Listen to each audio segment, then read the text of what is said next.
So from you, why do you feel it's needed for us to capture and handle wildlife species?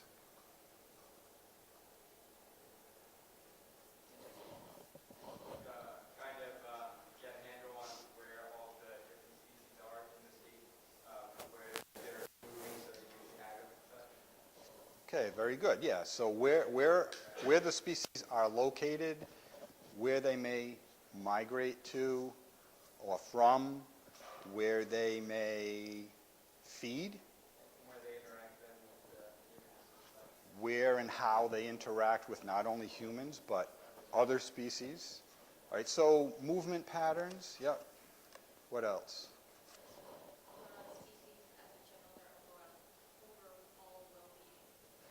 Species overall well-being as far as their general health, and as in a bigger picture, whether the populations of those species are declining or increasing. Is that a local issue or a non-local issue? Yep. What else?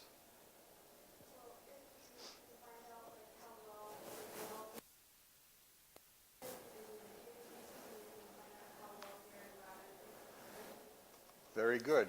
An indicator species that can tell, perhaps give clues that there's something going on in the ecosystem or in that particular habitat that may be causing a decline or an increase in species. You might have, we tend to think of decreasing species as our focus. This is decreasing, this is decreasing.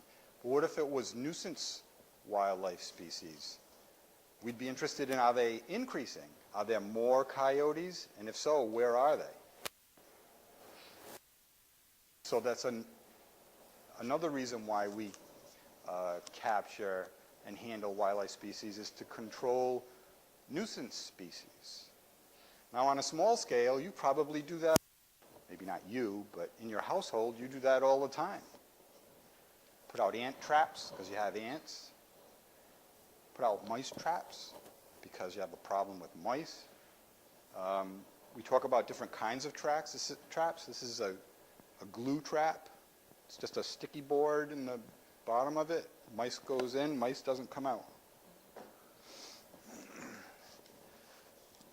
What else? Any other reasons you can think of why we handle species? What about public health? A snake, a pet snake, got away and is now wandering around in urban Providence. Could cause an issue, especially if it was a very large snake or a poisonous snake. It's a reason why we handle wildlife.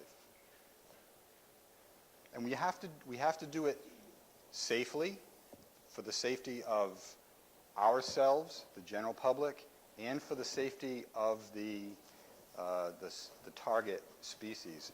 Most of the time, we are not capturing and handling wildlife for lethal reasons, meaning they don't perish. Usually, it's to gather biologic data about them, and that helps us with the issues that you have already raised about populations declining or increasing, and keystone species, indicator species. And a lot of that is marking, banding, and then recapturing. And we'll talk about how we use this equipment to do that. So any other comments about why we handle species?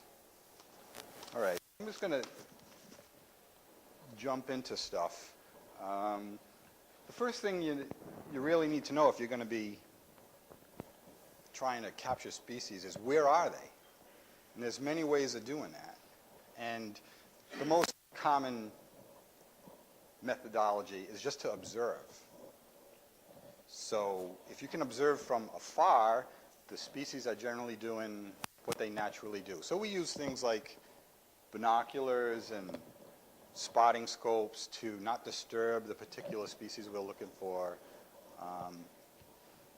And Charlie brought new technology, trail cams that will take pictures or short videos of species, and then we can go back at another time and gather this information. Now there are actually trail cams that will remotely send signals to your cell phone to live as what's going on, triggered by movement or infrared radiation given off by the species.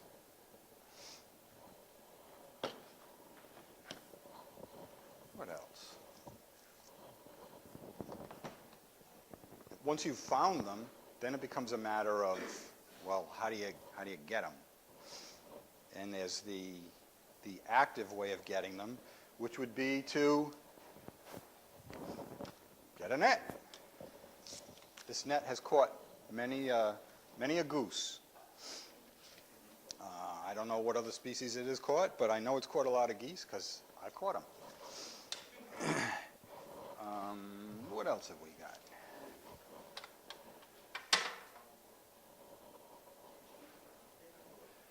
No, for a variety of reasons. Oftentimes the geese will be injured, hit by a car, which they get hit by cars a lot.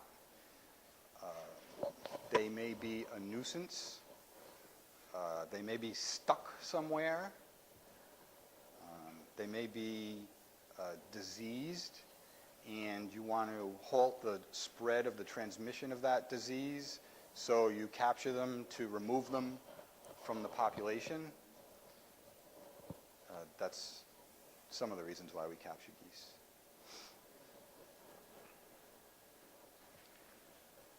And what I want to say about optics is that you get what you pay for.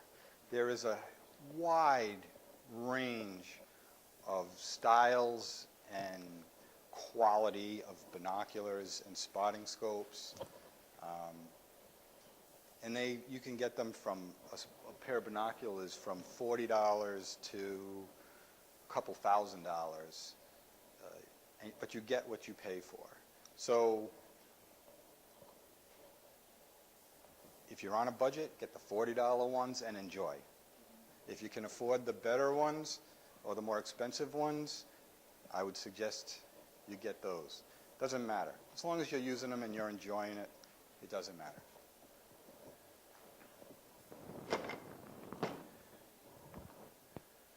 So sometimes we have to take more drastic measures to capture species. Sometimes they won't come to you, so you have to go get them. And we'll get to the sexy stuff first. This device is called a bucket launcher. A bucket launcher. It is, well, it doesn't shoot buckets, if that's what you're thinking it might be. It shoots a net, and this is the bucket, and it fits right here, and the bucket gets attached to this post so that it doesn't go flying. These weights go into these tubes and are attached to the corners of the net. You get the idea. And we use a blank cartridge. By the way, none of the equipment that I'm showing has any ammunition or anything like that in it, so you don't have to worry about that. It's open, nothing there. So you put a blank cartridge in there, and if this is shoulder fired, if I wanted to